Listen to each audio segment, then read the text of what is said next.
মা বোনেরা, স্বামীর অজান্তে আপনি পরপুরুষের সঙ্গে কথা বলেছেন। দেখেন আমার আল্লাহ কেমনে মাফ করে। ইরাক নামক এলাকার মধ্যে আল্লাহ তাআলার একজন বান্দি বসবাস করতেন। যেই মহিলাটার কাম ছিল এলাকার মধ্যে বেহায়াপনা করা, টাকার বিনিময়ে দেহ ব্যবসা করা, দেহ বেচা কিনা করা।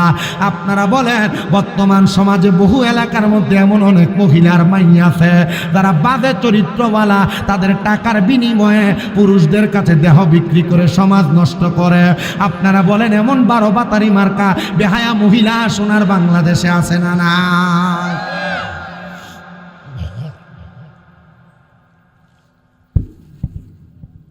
ইরাকের ওই মহিলার কাম ছিল দেহ ব্যবসা করা। পুরুষদের কাছে তার দেহ বিলিয়ে দিত টাকার বিনিময়ে। তো এলাকার বড় আলেম, এলাকার বড় মুহাদ্দিস, এলাকার বড় মুফতি, এলাকার বড় হুজুর, ওনার কাছে বিচার গেছে। হুজুর খবর কি জানেন? বলে কি খবর বাবা? হুজুর খবর হইল আমার এলাকার একটা মহিলা, তার দেহটা মহিলা এলাকার যুবকদের কাছে বিক্রি করে, যুবকরা নষ্ট হয়ে যাচ্ছে, চরিত্র নষ্ট হচ্ছে। হুজুর বলেন কি বলো? বলে হ্যাঁ হুজুর, টাকার বিনিময়ে, দেরহামের বিনিময় ওই মহিলা তার দেহটাকে পুরুষদের কাছে বিলিয়ে দেয় আর এলাকার সমাজ নষ্টের দিকে চলে যাচ্ছে। হুজুর বলে ঠিক আছে চলো, আজকে আমি ওই মহিলার কাস্টমার হওয়ার জন্য যাব। এলাকার আলেম মানুষ তো তারে ভালো বলবে না, বাজেই বলবে। হুজুর মানুষ যদি বেহায়া মহিলার ঘরের সামনে যায় ভালো কইব? খারাপ মহিলার বাড়ির সামনে গেলে ভালো কইব? হুজুর রওনা করলেন, মাথার মধ্যে একটা কাপড় লাগা দিয়া অপরিচিত বেশ। হুজুরের ভক্ত তার সামনে হইয়া গেলেন। ভক্ত ঘরের মধ্যে প্রবেশ করে ডাক দিয়া কয়ে, মহিলা আমার সাথে আমার একজন উস্তাদ আসছেন, যিনি আজকে সারা রাত্রের জন্য তোমাকে বুকিং দিয়ে তার ঘরের মধ্যে বা তোমার ঘরের মধ্যে তারা রাখবে। মহিলা ডাক দিয়া বলেন, তোমার উস্তাদ কি জানে আমাকে তার কাছে সারা রাত্রির জন্য রাখলে আমাকে অনেক টাকা পরিমাণ, সমপরিমাণ অনেক টাকা পয়সা দেওয়া লাগবে? বলে হ্যাঁ জানি। বলে ঠিক আছে যাও, তোমার উস্তাদকে আমার ঘরের দরজায় নিয়ে আসো। বলে তিনি দাঁড়ানো। মহিলা তার দাসীকে ডাক দিলেন, এ আমার সহযোগী, যাও যাও যাও আমার ঘরের দরজার সামনে বাকি অন্যান্য দিনের যত কাস্টমার আর খুদ্দার আছে তুমি তাদেরকে এখান থেকে তাড়াইয়া দাও। বলো আজকে সারা রাত্রের জন্য এই ব্যক্তির উস্তাদ আমাকে বুকিং করে রাখছে, অথবা সারা রাত্রের জন্য বায়না করে রাখছে। মহিলার কথা মোতাবেক সমস্ত কাস্টমার গুলাকে পাঠিয়ে দিয়া এবার ওই আলেমকে ঘরের মধ্যে প্রবেশ করাইলেন। আলেম বলে, এ মহিলা, আমি তো আজকে সারা রাত্রির জন্য তোমাকে আমার জন্য বুলন্দ আর বরাদ্দ করেছি, তুমি জানো? বলে হ্যাঁ। তাহলে তুমি আমারে বলো, আমি যা বলবো তুমি কি আমার কথা মোতাবেক সব কাজ করবে? মহিলার কাজ খারাপ কাজ করা, বাজে কাজ করা। মহিলা তার কথার জবাব দেয়, হ্যাঁ, যেহেতু আপনি আমাকে সারা রাত্রির জন্য আপনি আমাকে বরাদ্দ করে রেখেছেন, তাহলে আপনি যেমন বলবেন আমি তেমন ভাবে আমার রাত্রিটা কাটাইব। হুজুর ডাক দিয়ে বলেন, এ মহিলা শোনো গো, আমি তোমারে বললাম তুমি কি ইসলামের প্রথম ধারাবাহিক যে কৃতকার্য ওযু করা, পবিত্রতা অর্জন করা, তুমি কি জানো? মহিলা চোখগুলা বড় করে ফেললেন আর ডাক দিয়ে বললেন, হুজুর কি বলেন? বলে হ্যাঁ, তুমি যাও তাড়াতাড়ি ওযু বানাও, সুন্দর পবিত্র একটা পোশাক লাগাও। মহিলা অবাক হইলেন না, অবাক হয়ে গেলেন, কিন্তু মহিলা চিন্তিত হইয়া চিন্তা করতেছেন, অন্য পুরুষরা তাদের টাকার বিনিময়ে আমার দেহ ভোগ করে, কিন্তু এই আলেম আমার ঘরের মধ্যে আগমন করলেন, সে আমাকে সারা রাত্রির জন্য বরাদ্দ করে রাখছেন, বুকিং করে রাখছেন, কিন্তু আমি তো তাকে ওয়াদা করেছি সে আমার যেভাবে চাইবে আমাকে সেভাবে রাত্রি যাপন করাইতে পারবে। মহিলা ডাক দিয়ে কয়, হুজুর আপনার কথা আমি মানতে শিরোধার্য। মহিলার সাথে সাথে চলে গেলেন ওযু করার জন্য। ওযু বানায়া এবার ওই আলেমের সামনে চলে আসলেন। আলেম ওনার ঘাট থেকে ওনার রুমালটা বের করে মহিলাকে বিছিয়ে দিলেন।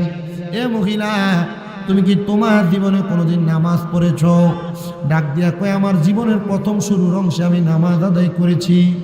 যাও এই নামাজের মুসল্লাতে দাঁড়াও, তারে আমার আল্লাহর কাছে 2 রাকাত নামাজ পড়ো, 2 রাকাত নামাজ আদায় করে আমার আল্লাহ তাআলারে প্রশ্ন করো, আল্লাহ গো আমি যে দুনিয়াতে এই কর্মগুলা করতেছি, আপনি কি আমার এই কর্মগুলা ক্ষমা করবেন কিনা?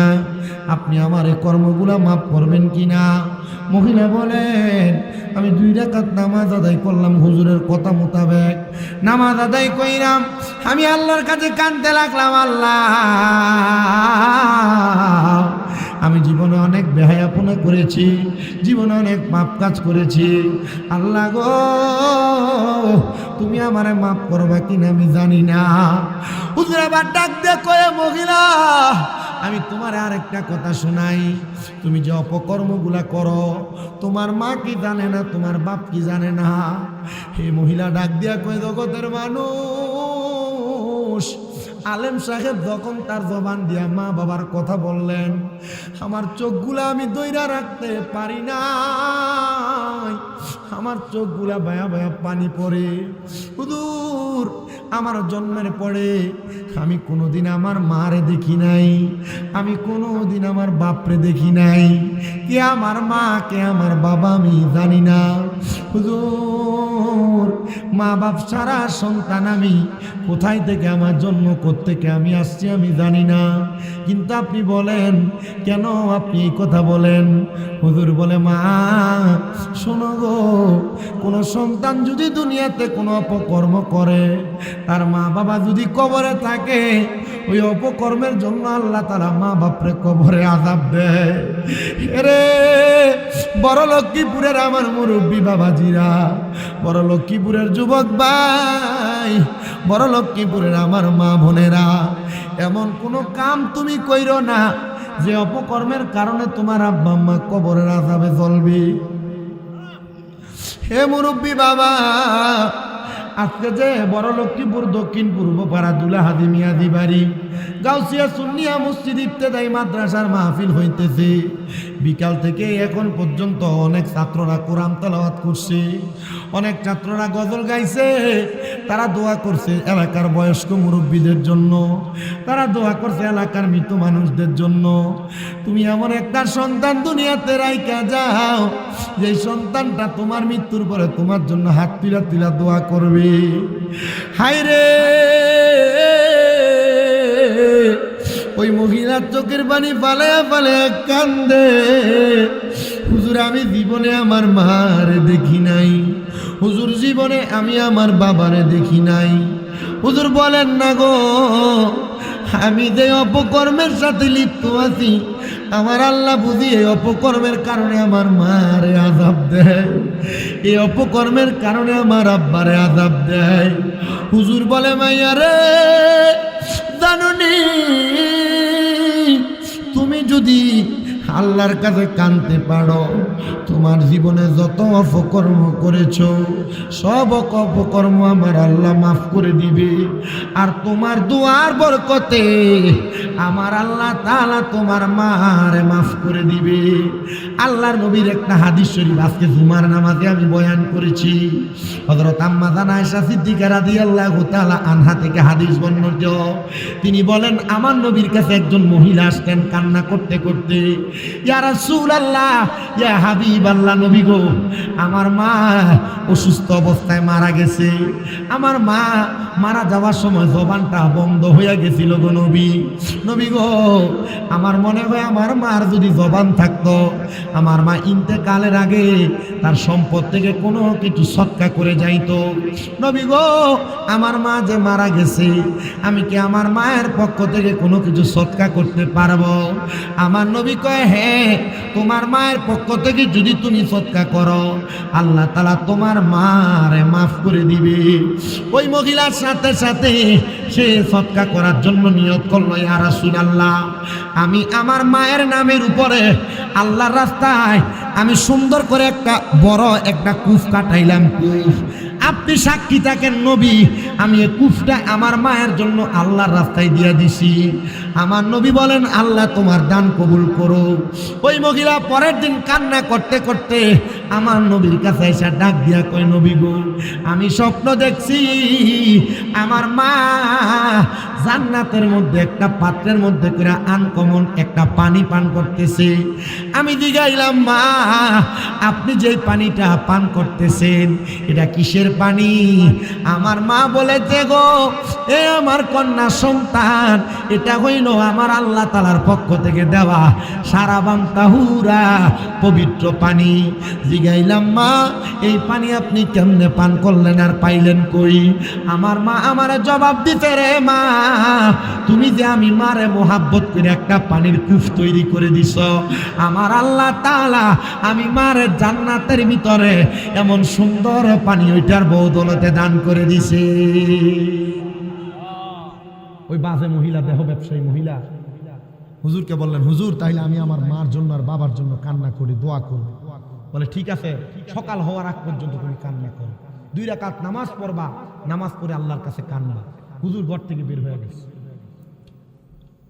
সকালবেলা এলাকাতে আওয়াজ হয়েছে, এই এলাকার মানুষ খবর পাইছো? এলাকার যে মহিলা অপকর্ম করতো, বেশ্যা ছিল, এ মহিলা দেহ ব্যবসায়ী মহিলা ইন্তেকাল করছে, চলো আমরা এলাকার কোনো মানুষ তার জানাজা পড়বো না, কারণ এই মহিলা বাজে মহিলা ছিল। হুজুর খবর পাইলেন, খবর পেয়ে দৌড়ে ওই মহিলার বাড়ির সামনে যায় মহিলার দাসী আর বান্দিটারে প্রশ্ন করে, দাসী তোমার এই মহিলা কেমনে মারা গেল? দাসী ডাক দিয়া কই, হুজুর আমার এই মহিলা, আমার মনিব, আমার মালিক কেমনে মরছে জানেন? আমি প্রতিদিন সকালবেলা আমার মনিবের বাড়িতে আসতাম, তার জন্য সুন্দর সুন্দর খাবার আমি রেডি করতাম, তারপর আমি তারে ঘুম থেকে জাগ্রত করতাম, আমি তার জন্য ভালো খাবার বানায়াম, সুন্দর কইরা গরম পানি রেডি করতাম সে গোসল করার জন্য, শরীরকে সুগন্ধি যুক্ত করার জন্য তার জন্য আমি সুগন্ধি রেডি করে রাখতাম। আমি প্রত্যেক দিনের ন্যায় আমার মালিকের জন্য খাবার বানায়া গরম পানি রেডি কইরা সুগন্ধি রেডি করে আমি আমার মালিকের ঘরে গেলাম। হুজুর আমি অন্যদিন যা দেখতাম আমার মনিব ওই মহিলাটার গায়ে কোনো জামা কাপড় থাকতো না, উলঙ্গ অবস্থায় খাটের মধ্যে শুয়ে থাকতো। হুজুর অন্য দিনের মতো আমি আজকে দেখি নাই, আমি আজকে আইসা দেখছি আমার মালিক ওই মহিলাটা তার খাটের মধ্যে নাই,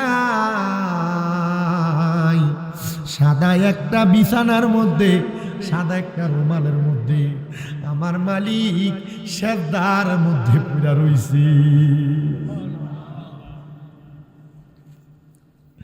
হুজুর তো জানে এটা হুজুরেরই কাম ছিল, হুজুর নিজে তার কাঁধে রুমালটা দিয়ে আসছিল ওই মহিলাকে। ওই কাজের মহিলা কই, হুজুর আমি আমার মনিবকে একবার না 2 বার না বারবার ডাক দিছি, ও মনিব ওঠেন না গো, কিন্তু আমার ডাকে আমার মনিব সাড়া দেয় নাই। আমি আমার মনিবটারে যখন তার ডান ঘাটটার মধ্যে এভাবে ধরে আমি লাড়া দিয়া ডাক দিছি, আমি দেখছি মহিলাটা বাম দিকে কাইত হইয়া পুরা গেছে। আমি জিগাইলাম, রে যেই মহিলা তার দেহ দিয়ে এলাকার প্রত্যেকটা যুবক, প্রত্যেকটা মানুষকে পাগল করে রাখছে, এই মহিলার দেহটা নিতর হইয়া পইরা রইছে, আমরা তার জানাজার নামাজও পড়বো না, এটা হতে পারে না। আরে কাজের মহিলাটা কান্দে, হুজুর তার কি কেউ জানাজা পড়াবে না? হুজুর বলে, আমি এলাকার সব মানুষের ডাক দিলাম, চলো আমরা একসাথে তার জানাজার নামাজটা আদায় করি। কেউ আসে না, কেউ আসে না। যখন কেউ আসে না, হুজুর বলে আমি একা একা একটা কবর খুঁড়ছি। আমি কবরটা খুইরাম, যেহেতু কেউ তার জানাজা পড়ে না, আমি তারা একা একা কবরের মধ্যে নামাইছি, নামাইয়া তারে মাটি দিয়ে দাফন করে ফেলছি। আর আল্লাহর কাছে কাঁদছি, আল্লাহ তুমি তো অন্তর্যামী, তুমি গুনাহ ক্ষমাকারী, আল্লাহ তুমি তোমার বান্দিরে মাফ করে দাও। হুজুর বলে, আমি একা একা তারে মাটি দিয়া দাফন কইরা আমি যখন চলে গেছি, আমি আমার মসজিদের মধ্যে নামাজ আদায় করি, এলাকার মানুষ মানুষ আমারে বাজে বাজে কথা বলি, এলাকার মানুষ আমারে মন্দ মন্দ কথা বলি। যখন আমারে মন্দ কথা বলে আমি এলাকার মানুষের কথাগুলো সহ্য করতে না পাইরা আমি এলাকা ত্যাগ করে অন্য এলাকাতে গমন করেছি। আমি ফজরের নামাজের সময় আমি মসজিদের মধ্যে প্রবেশ করেছি। প্রবেশ করার সাথে সাথে জগতের মানুষ আমি দেখলাম অন্য দিনে মসজিদে যত মানুষ থাকে আজকে মসজিদের মধ্যে তার চাইতে 10 গুণের চেয়ে বেশি মানুষ। আমি অবাক হয়ে গেলাম, ও এলাকার মানুষ তোমরা কেন দলে দলে মসজিদে আসলা? আমার জবাব দেয়, হুজুর আমরা এমন একটা মারাত্মক স্বপ্ন দেখছি গো, আমরা দেখছি কে জানি আমরা রে আইসা ঘুমের ঘরে ডাকে আর কয়, হে এলাকার মানুষ তোমরা আমার এমন একজন পাগল উম্মতের জানাজা না পইরা কেমনে মাটি দিলা? হুজুর আমরা জানাজা তো সবাইরই পড়ি, কিন্তু আমরা তো এলাকার দেহ ব্যবসায়ী মহিলাটার জানাজার নামাজ পড়ি নাই। হুজুর এই জন্য স্বপ্নটা দেখছি। হুজুর কয় তোমাদের কাছে সে দেহ ব্যবসায়ী হতে পারে, তোমাদের কাছে সে ব্যবসা হতে পারে। শোনো রে, গত আগের দিন রাত্রবেলা এই মহিলাটা দেহ ব্যবসা করে করে চলতো, কিন্তু আমার আল্লাহর কাছে ওই মহিলাটা তওবা করছে। তওবা করার পরে সিজদার ভিতরে মরছে। যারে জগতের মানুষ মাত্র এক রাত্র সিজদা দিয়া তওবা করার কারণে আমার আল্লাহ তারে দুনিয়ার সব গুনাহ মাফ কইরা আমার আল্লাহ তারে জান্নাতি বানাইয়া দিছে।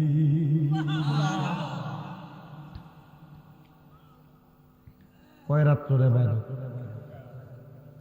আজকে বড় লক্ষ্মীপুরের মানুষ সব কাম ফালাই দিয়া প্যান্ডেল পুরে বসে বসে। কেন? আল্লাহ নিয়ে একটা রাত্রির উচিলায় আমরা মাফ করি। আপনারা বলেন আমরা তো ব্যবসা খারাপ মহিলার মতো না, আমরা তো তার চাইতে ভালো। আমরা তো নামাজ পড়ি, আমরা তো রোজা রাখি। হুজুর নামাজ পড়ি না। আরে কি নামাজ পড়েন না? 5 ওয়াক্ত পড়েন না? জুমার নামাজের মুসল্লি না? হুজুর আমরা তো জুমাও পড়ি না। তো জুমা পড়েন না, ঈদের নামাজের মুসল্লি না? হুজুর ঈদের নামাজও পড়ি না। তো ঈদের নামাজ পড়েন না, জানাজার নামাজের মুসল্লি না?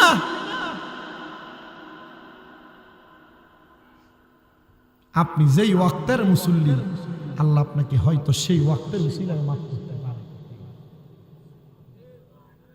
কথা বলেন না কেন? হ্যাঁ বলেন, আল্লাহ পারে কি পারে না? আল্লাহর সেই ক্ষমতা আছে না নাই? এটা শুধু বেশ্যা মহিলার কথা বললাম, বাজে মহিলার কথা বললাম। আসেন আর একটা ছোট্ট কথা শোনাই, ওয়াকিয়া শোনাই। আমার সময় কম, আমি অল্প সময় নিয়ে আজকে আপনাদের কাছে আসছি। আমার যখন মাহফিল কমিটির পক্ষ থেকে আমার গোলাম হোসেন ভাই, নেতা মানুষ, আমার যখন কইছে, আমি কইছি ভাই 14 তারিখ এশারের পরে একটু সময় দেওয়া যাবে। আমার পরে কুকির কণ্ঠে কোরআন তেলাওয়াত করেন, আপনারা চিনেন কাঠালি আলতাফিয়া দরবার শরীফের গদিনী শিল্পীর সাহেব গোলাম মোস্তফা শামসুদ্দোয়া বাড়ি সাহেব সুন্দর আলোচনা করবে আপনাদের কাছে, আপনারাও শুনবেন আমার বাজানের আলোচনা। আমি আপনাদেরকে আরেকটা ছোট কথা শোনাই। যে মহিলার কথা বলছি, মহিলাটা কি আসিল ভালা না খারাপ? আল্লাহ এক রাতের উসিলায় মহিলার মাফ করছিনি? কথা আসতে কইছেন, মাফ করছিনি? আল্লাহ চাইলে আর চাইতে নিকৃষ্ট বান্দারও মাফ করতে পারে কিনা? আমরা পুরুষ যারা গুনাহ করি আমাদেরকেও মাফ করতে পারে কিনা? আমরা যদি বলি আজকে থেকে আর গুনাহ করব না, আল্লাহ আমাদের পূর্বের সব গুনাহ মাফ করতে পারে কিনা? হুজুর বড় পীর গৌসে পাক আব্দুল কাদের জিলানী, আজকের মাহফিলটা যেহেতু গাউসিয়া সুন্নিয়া মসজিদ এবং মাদ্রাসা, তো ওই গাউসে পাকের ছোট্ট একটা ওয়াকিয়া শোনাই, পছন্দ হবে। গাউসে পাক আব্দুল কাদের জিলানী উনি যেদিন থেকে বুজের হয়েছেন এরপর থেকে কখনো তাহাজ্জুদের নামাজ ছাড়ে নাই। কি নামাজ? কথা কন না, কি নামাজ? তাহাজ্জুদের। আপনারা কি কষ্ট হইতেছে কোনো? আপনারা যদি কোন যে গজল গান জিকির আজকার করেন সময় শেষ করে দেন, আমি শেষ করে দেন। কিন্তু যদি কোন যে ওয়াজ করেন টানা ওয়াজ করেন, আমি গজল গাইও সময় কাটাইতে পারি, ওয়াজ করেও পারি। আমি 3 বছর আগে যেমন আসছি 3 বছরের পরে শামীমরে জানা। আমি এখন আমার আরেক রকম, আমি আমার মতো করে ওয়াজ করে আমি আমার জীবনটা কাটাইতেছি। আমার জীবনে আর অন্য কোনো কিছু না। মারহাবা কইতেন না?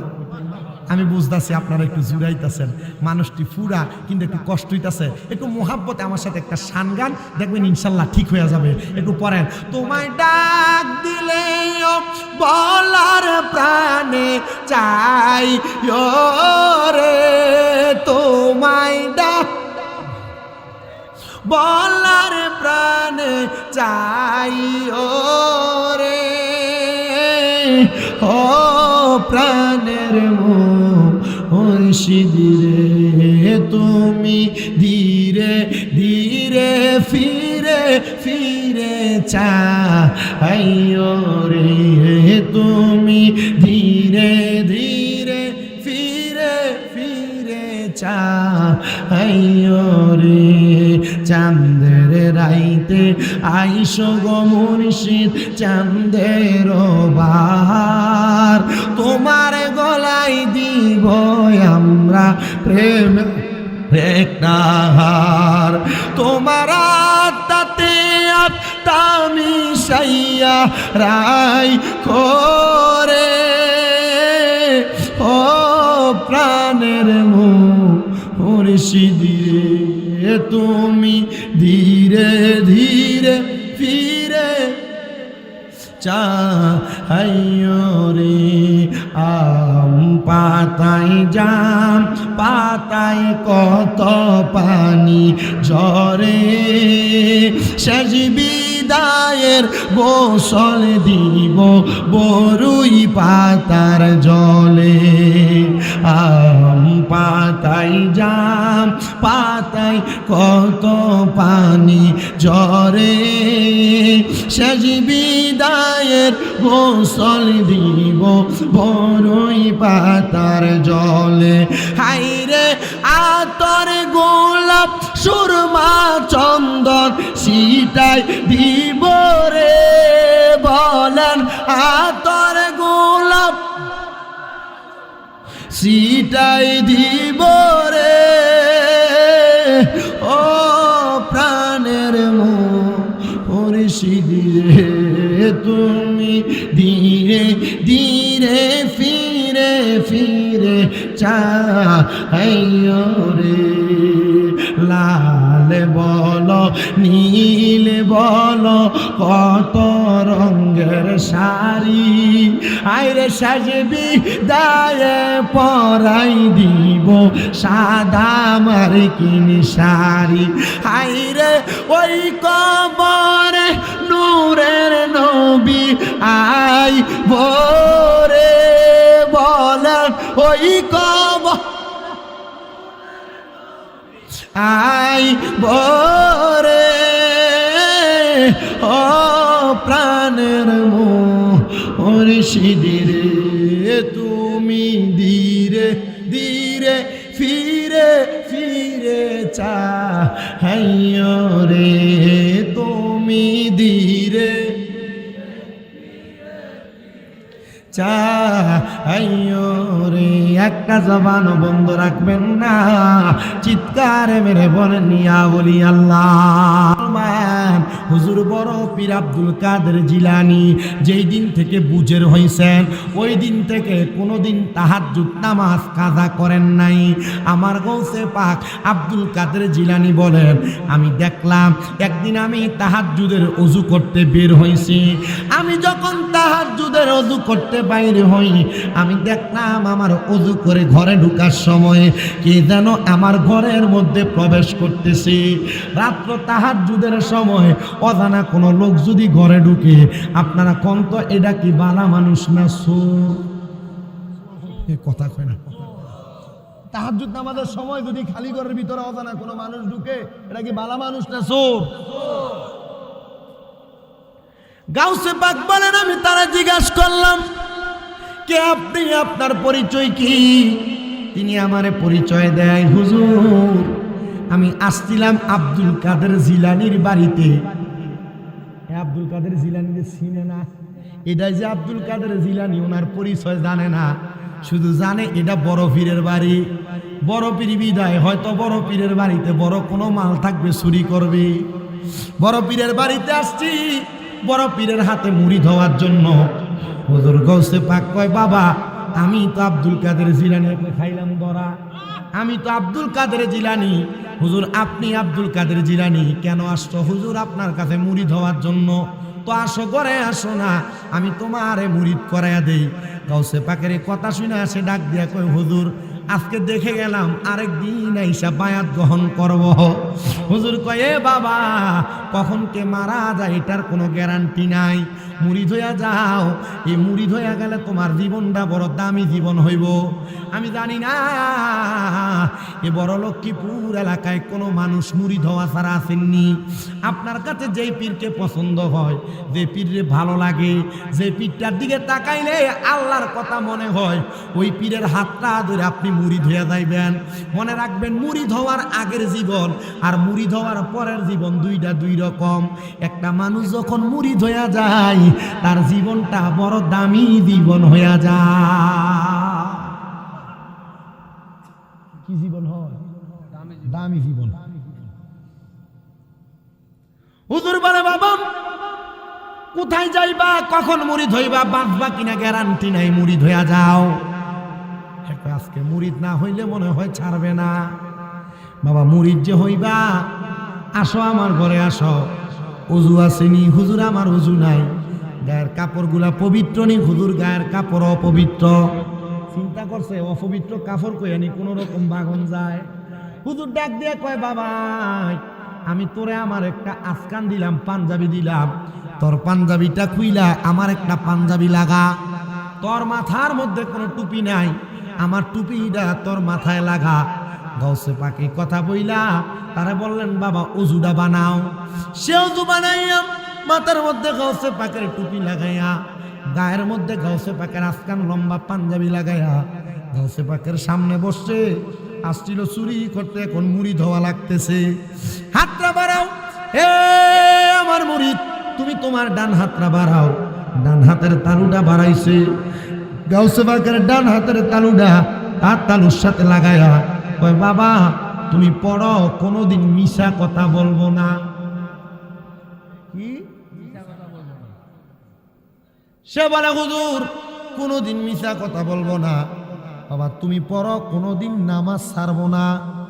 কি ছাড়বো না? এই দুইটা বিষয়। সে বলে, হুজুর কোনোদিন নামাজ ছাড়বো না। খুশি হয়েছে। গাউসে পাক আব্দুল কাদের জিলানী তার বিষয় মুরিদ করাইছে কয়টা? আপনারা যারা এখানে বইছেন আলেম সারা সাধারণ একটা পাবলিক কি কইতে পারবেন বায়াত আর মুরিদ শব্দের অর্থ কি? কেউ নাই, কই নাই। বিলীন হওয়া, এটা ফ্রেম। বায়াত শব্দের অর্থ হলো ওয়াদাবদ্ধ হওয়া। কি হওয়া? প্রতিশ্রুতিবদ্ধ হওয়া। মুরিদ হওয়া মানে ওয়াদাবদ্ধ হওয়া, প্রতিশ্রুতিবদ্ধ হওয়া, আবদ্ধ হওয়া, মিশে যাওয়া। তো গাউসে পাক ওনার এই মুরিদ সুট্টারে উনি ওয়াদা করাইছে কয় বিষয়ে? মুরিদ করাইছে কয় বিষয়ে? আমরাও আমরা ফিসাবরা মুরিদ করাই বিভিন্ন বিষয়ে, আমরা মানি না। কথা কয় না বেটা?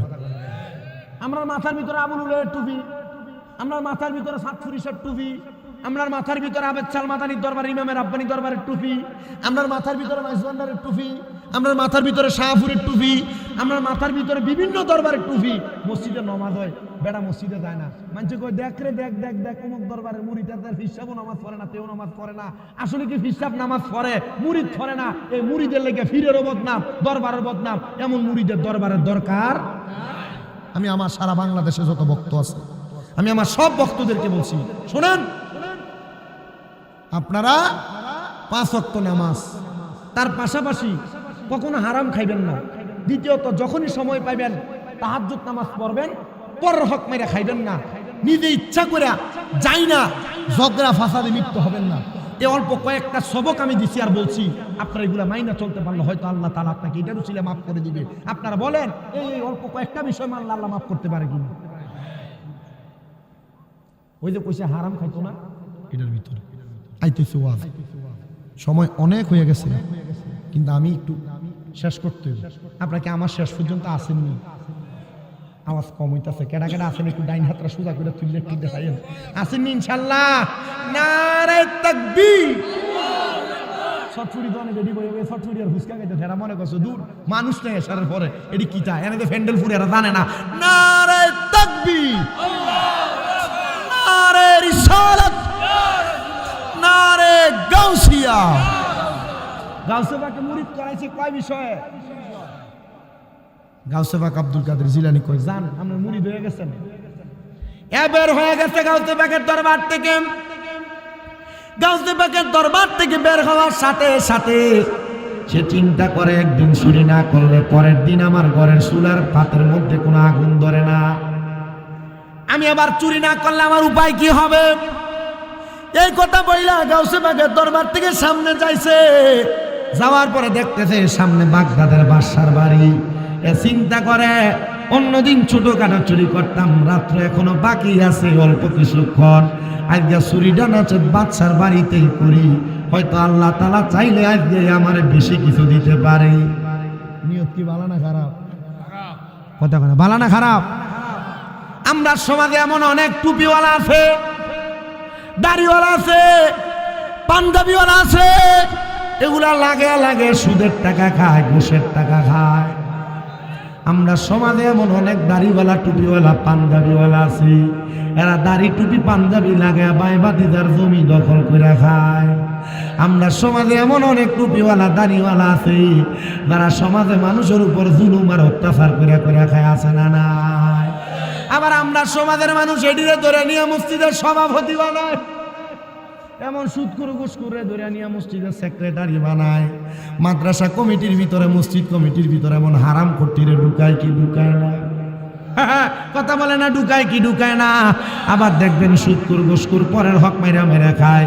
এটি এলাকার মধ্যে সব দাঁড়িয়ে মাথা বড়ি করে, 10 টাকা 5 টাকা চায়ের কাছে বেচা হয়, 500 টাকা তলে দিয়া খায়া উচিত বিচার দিয়ে ঘুরে দেয়। আপনারা কোন এমন বাটফার মার্কা শব্দারও সমাজে আছে না? না আছে। এই বেড়ার মাথার ভিতরে গাউসে পাকের টুপি, গাউসে পাকের গায়ের পাঞ্জাবি, এ ঢুকতেছে বাগদাদের বাদশার ঘরের মধ্যে চুরি করার জন্য। বাগদাদের বাদশার দারোয়ান তারে কোনো কিছু কয় না, সে একটু সামনে দেয়া পিছনের দিকে এসে ডাক দিয়া কয় যে বাদশার দারোয়ান তুমি কি আমার বাধা দিবে না? তোমার বাদশার বাড়িতে যাইতেছি চুরি করতে। দারোয়ান কয় আপনি আমার সাথে ঠিসকারি করেন, আপনার এত সুন্দর পাঞ্জাবি আর টুপি, আপনি বুঝি বাদশার বাড়িতে চুরি করতে যান? আপনার লেবাসে বোঝা যায় আপনি বাদশার কোনো দোস্ত। আমরা সমাজের দোস্তর সুরত লইয়া বন্ধুর সাথে বন্ধু বেঈমানি করে, আবার এমন মুনাফেক দোস্ত আছে না? না যান আপনি ভিতরে যান, আপনার কোনো বাধা নাই। সে প্রবেশ করছে বাগদাদের বাদশার বাড়িতে চুরি করার জন্য। বাগদাদের বাদশার বাড়িতে প্রবেশ কইরা বাদশার বাড়ির সিন্দুক গুলার মধ্য থেকে বড় বড় যত মাল সামান আছে সব একটা গুটনির মধ্যে ঢুকাইছে, একটা পুটলার মধ্যে ঢুকায়া বের হবে। চারদিক দিয়ে আযান পড়ছে, আসসালাতু খায়রুম মিনান নাওম।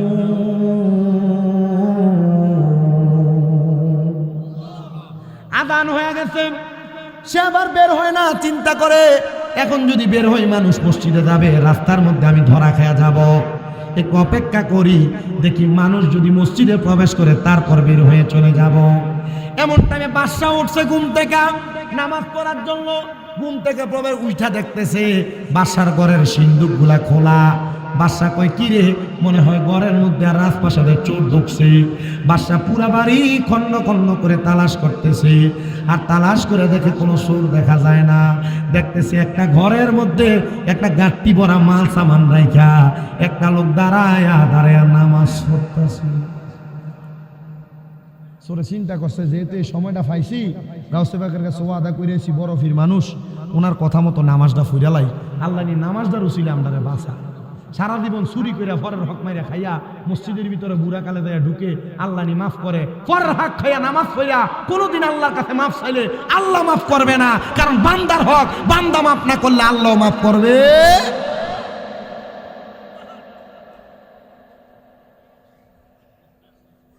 ঠিক আছে বলে আমার খেতের লাইল কেটে লেছিল আরেক বেটা, ঠিক আছে ফর্সা জায়গা কথা বলেন না। এমন মানুষের হক মাইরা মাইরা খাইয়া, ক্ষেতের গালা কাছাইয়া, বাইবাতিদার জমি দখল কইরা, এরপরে কিতা টাকার সীমানা একা দেড়াত লাইরা, 1 বিঘা লাইরা মসজিদে নমাজ পড়ে, এমন নমাজিও আসেনি। জোরে কয় না, আছে না নাই? বহুত আছে।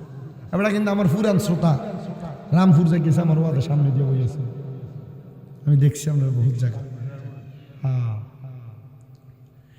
গাউসে বাগের ওই মুরিদ নামাজ পড়ে, বাদশা কয় দেখছুনি কত বড় আল্লাহর ওলি আমার বাড়িতে নামাজ পড়তাছে, মনে হয় চোরে মালগুলা চুরি করে নিয়ে যাইতে লাগছিল, হুজুর আটকাইছে।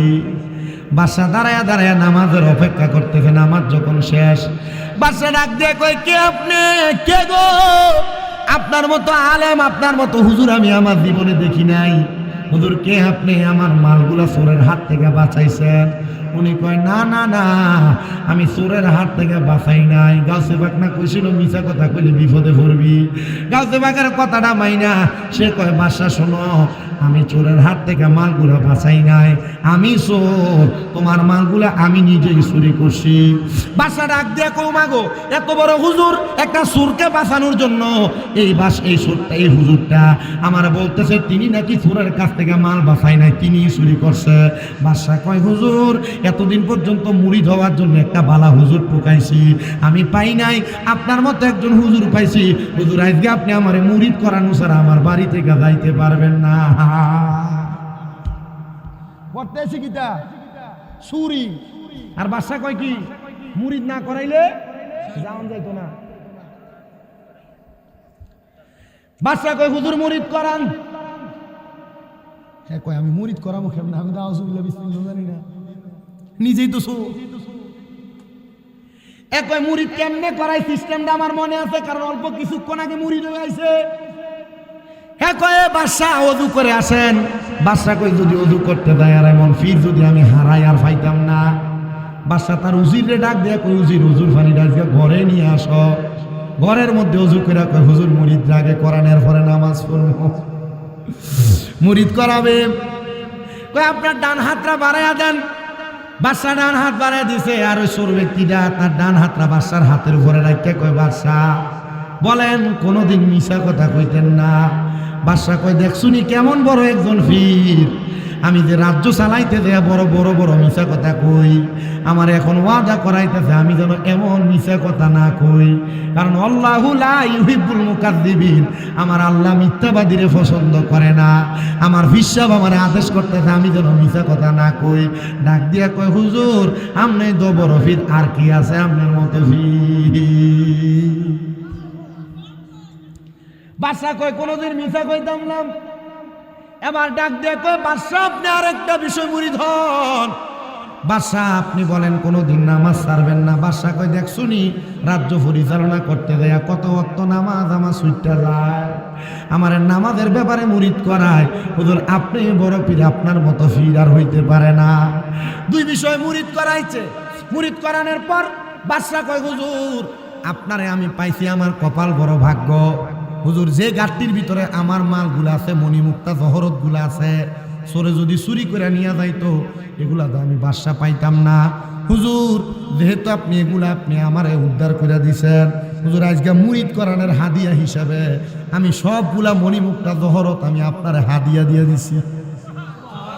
আচ্ছা আচ্ছা, হাদিয়া দেওয়ানোর আগ পর্যন্ত এদিকে হাদিয়া ছিল না চুরির মাল? কথা কয় না, হাদিয়া দেওয়ানোর আগ পর্যন্ত এগুলাকে হাদিয়া ছিল না চুরির মাল? জন কইছে এটি হাদিয়া, তখন এদিকে হাদিয়া না চুরির মাল? তখন এটি হাদিয়া। মারহাবা কয় না। আইলাম চুরি করতে, করান লাগলো মুড়ি, চুরির মাল না নিয়ে নিতেছে হাদিয়া। মালগুলা নিয়ে সাথে সাথে চলে গেছে।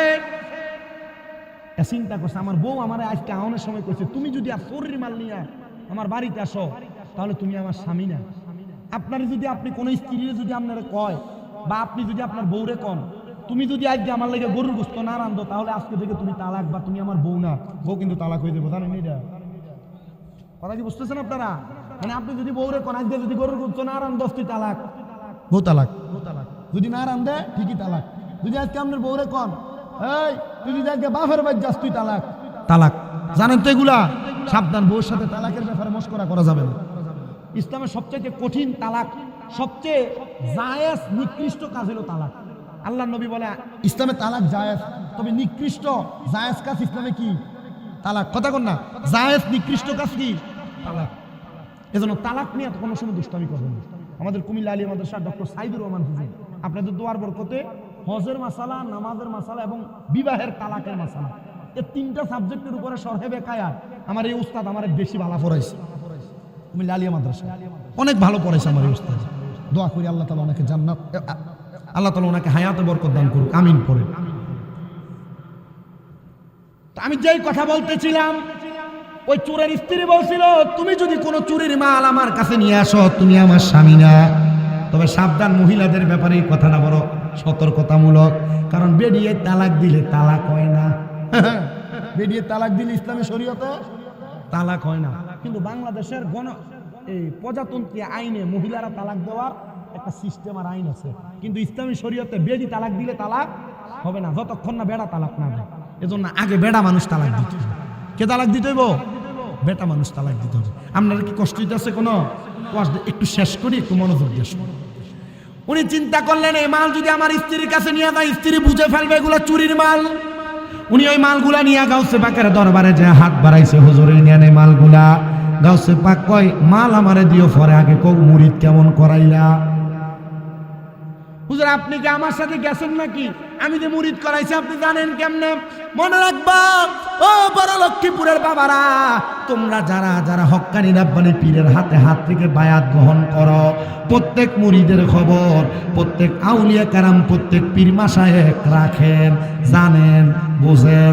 এজন্য তোমরা কখনো তোমাদের পীরের সামনে বড়ত্ব দেখায়ও না, পীরের সামনে যায় নিজেকে জাহির করো না, নিজে এইটার ওইটা বইল না। পীরের কাছে যায় সব সময় নিজেকে ছোট বানায় রাখবা। হুজুর বলে যা যা যা এ মাল সামান গুলা নিয়ে যা। মাল সামান গুলা নিয়ে যখন বাড়িতে যাবে স্ত্রীর ভয় পায়া সামনের দিকে বাড়ে, কিন্তু ওনাকে রাস্তার মধ্যে একদল মানুষ ধরে পিটে হত্যা করেছি। মানুষ জানে সে চুরি করে, মালগুলা ধইরা ডাক দিয়া বলতেছে হে এলাকার মানুষ শোনো, সে চুরি করে মালগুলা আনছে, সে এত মাল কখনো ক্রয় করে আনবে না। সাথে সাথে তারে পিটিয়ে মারছে, কেউ তার জানাজা পড়ে নাই। হুজুর একা একা তারা জানাজা পইরা তারা দাফন করে ফেলছে। আর ওই এলাকার মানুষ ওই দিন রাত্রে সেম ভাবে স্বপ্ন দেখছে, কিরে এলাকার মানুষ তোরা তোর এলাকার একজন হক্কানি আল্লাহর বান্দারে পিটে মারলি চোর বইলা, তোরা তার জানাজা পরশ নাই, তারা দাফন করে দিছ। কারণ কি? তারা হুজুর গাউসে পাকের কাছে আসছে। আব্দুল কাদের জিলানী আপনি বলেন না আমরা তো একটা চোররে পিটে মারছি, সে কেমনে হক্কানি মানুষ হয়? বলে সে গত রাত্রবেলা আমি আব্দুল কাদের জিলানীর কাছে বায়াত গ্রহণ করার সময় তওবা করেছে, আর আমার আল্লাহ তার তওবা কবুল করে তারা মাফ করে জান্নাতি বানাইয়া দিছে। বাবা গৌসে পাক আব্দুল কাদের জিলানী এই মুরিদ যদি চুরি করার পরে যখন মুরিদ হয়েছে আর অন্তরে যখন ভয় রাখছে, এই ব্যক্তির যদি আল্লাহ মাফ করতে পারে, আমরা আল্লাহর বান্দারা মাফ করতে পারে না?